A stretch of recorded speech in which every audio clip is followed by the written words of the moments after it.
السلام علیکم ورحمۃ اللہ وبرکاتہ۔ ایس ایف آر برادرز میں خوش آمدید۔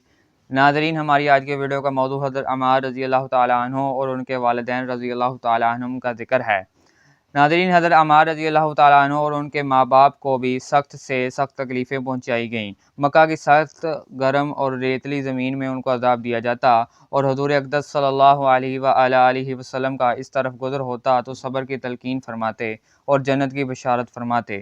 آخر ان کے والد حضرت یاسر رضی اللہ تعالیٰ عنہ اسی حالت تکلیف میں وفات پا گئے کہ ظالموں نے مرنے تک چین نہ لینے دیا، اور ان کی والدہ حضرت سمیہ رضی اللہ تعالیٰ عنہ کی شرمگاہ میں ابو جہل ملعون نے ایک برچھا مارا جس سے وہ شہید ہو گئیں، مگر اسلام سے نہ ہٹیں۔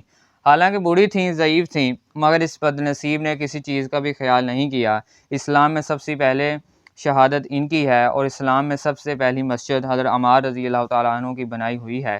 جب حضور اقدس صلی اللہ علیہ وسلم ہجرت فرما کر مدینہ تشریف لے گئے تو حضرت عمار رضی اللہ تعالیٰ عنہ نے کہا کہ حضور صلی اللہ علیہ وسلم کے لیے ایک مکان سایہ کا بنانا چاہیے جس میں تشریف رکھا کریں، دوپہر کو آرام فرما لیا کریں اور نماز بھی سایہ میں پڑھ سکیں۔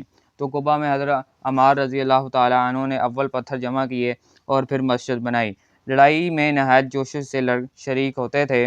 ایک مرتبہ مزے میں آ کر کہنے لگے کہ اب جا کر دوستوں سے ملیں گے، محمد صلی اللہ علیہ وسلم اور ان کی جماعت سے ملیں گے۔